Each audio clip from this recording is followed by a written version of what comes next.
రంజాన్ రాకముందు సిద్ధమవ్వడం ఎలా? పరిశుద్ధత సకం విశ్వాసం అన్నారు. రంజాన్ రాకముందే మన ఇంటిని శుభ్రం చేసుకుందాం. రంజాన్ నెలలో ఎప్పటికప్పుడు శరీరాన్ని శుభ్రపరుచుకుని ఎప్పటికప్పుడు వుజూ చేస్తూ శుభ్రతను పాటిద్దాం. మిస్వాక్ చేయడం కూడా విధిగా పాటిస్తాం. మనసును శుద్ధి పరిశుభ్రం చేసుకుందాం.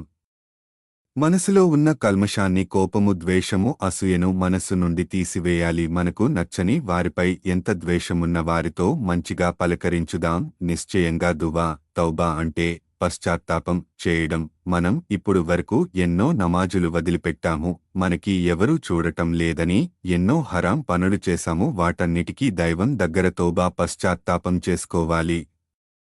రంజాన్ నెల బహుమతులు కురిసే నెల. రంజాన్ నెలలో అనుగ్రహాలు పొందే నెల. వరాల వసంతం. రంజాన్ నెల. ప్రతి ముస్లిం రంజాన్ ఉపవాసాలు ఉండడానికి సంసిద్ధం అవ్వాలి. 2 ప్రతిరోజు నమాజ్ చేయడం అలవాటు చేసుకుందాం.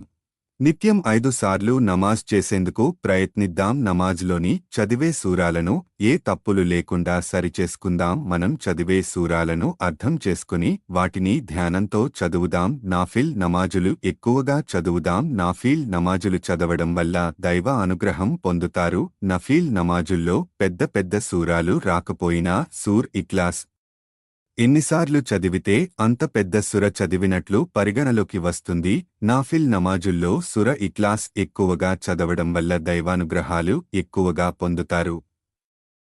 నాఫిల్ ఉపవాసాలు ప్రాక్టీస్ చేయడం. ప్రవక్త మొహమ్మద్ వారు షాబాన్ నెలలో ఎక్కువ రోజులు నాఫిల్ ఉపవాసాలు ఉండేవారు. మనము కూడా ఉపవాసాలు ఉండడం ప్రాక్టీస్ చెయ్యాలి. అల్లాహ్ ఇలా అంటున్నాడు ఉపవాసం యొక్క అనుగ్రహాన్ని గురించి. అల్లాహ్ ఇలా అంటున్నాడు, ఫైనల్లీ, దీని అర్థం దీని యొక్క అనుగ్రహం నేను ఇస్తాను. రంజాన్ ఉపవాసం ఉండడం వల్ల అన్లిమిటెడ్ అనుగ్రహాలు పొందవచ్చు. రంజాన్ యొక్క ప్రతి రాత్రి అల్లాహ్ నరకం నుండి విముక్తి చేసి స్వర్గంలోకి ప్రవేశపెడతాడు. ప్రళయం రోజు ఉపవాసం ఉండేవారికి మరియు ఖురాన్ చదివేవారికి దైవం దగ్గర సిఫారమించు అని ఖురాన్ అంటుంది. అందుకే ప్రవక్తవారు, సహాబాలు ఎక్కువగా నఫిల్ ఉపవాసాలు, రంజాన్ ఉపవాసాలు నిష్ఠగా ఉండేవారు. ఇన్షా అల్లా మనము కూడా ప్రవక్త మార్గంలో రంజాన్ ఉపవాసాలు నిష్ఠగా పాటిద్దాం.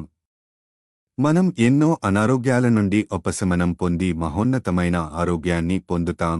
దానధర్మాలు చేయడం, పేదలకు సహాయం చేయడం వల్ల, జకాత్ ఇవ్వడం వల్ల మన సంపద 10 నుండి 700 వరకు మన యొక్క సంపద పెరుగుతుంది. మనం ఎన్ని దానధర్మాలు చేసినా ఎన్నో రేట్లు పెంచి మన అకౌంట్లో వేస్తాడు. అందుకే ఎప్పుడు ఎదుటివారికి దానధర్మాలు చేయడం వల్ల మన సంపద పెరుగుతుంది. ఖురాన్ చదవడం ప్రారంభించడం. రంజాన్లో పూర్తిగా ఖురాన్ తిలావత్ చేయగలిగేలా ప్రిపేర్ అవ్వడం. మన జీవితంలో ఇన్స్టాగ్రామ్, యూట్యూబ్, ఫోన్లలో మన దైవం రంజాన్ యొక్క ప్రతిఫలం అల్లాహ్ స్వయంగా ఇస్తారు. వైలులికుల్లి అంటే దీని ప్రతిఫలం స్వయంగా నేను ఇస్తాను అంటున్నారు. దైవం మనకు ఒక్క రంజాన్ ఉపవాసం ఉంటే జీవితమంతా ఉపవాసం ఉన్న ఒక రంజాన్ ఉపవాసానికి సరిపోదు. అందుకే మనం రంజాన్ రాకముందే రంజాన్లోని అన్ని ఉపవాసాలు ఉండడానికి ప్లాన్ చేసుకుందాం. అల్లాహ్ అన్లిమిటెడ్ అనుగ్రహాలను పొందుదాం. రంజాన్లో మనం చేయకూడని పనులు. దానిని ఖురాన్లో అల్లాహ్ రియాకారి పనులు చేయకూడదు. రియాకారి నమాజులు, రియాకారి ఉపవాసాలు, రియాకారి ఉమ్రాలు, రియాకారి దానధర్మాలు చేయకూడదు. అంటే మనం రంజాన్లో చేసే నమాజులు, ఉపవాసాలు దైవ అనుగ్రహం పొందడానికి చేయాలి. అది కాక ఇతరులకు మెప్పు పొందడానికి చేయకూడదు. అలాగే మన కళ్లతో అశ్లీలత చూడరాదు. అంటే సినిమాలు, అశ్లీలమైన పోస్టులు పెట్టరాదు. ఇవి చేయడం వల్ల మన ఉపవాసం పాడవుతుంది.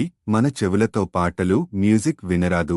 మన చేతులతో అశ్లీలమైన పోస్టులు, సినిమా పోస్టులు షేర్ చేయరాదు. మన నోటితో ఎదుటివారికి దూషించరాదు, చాడీలు చెప్పరాదు. ఎదుటివారికి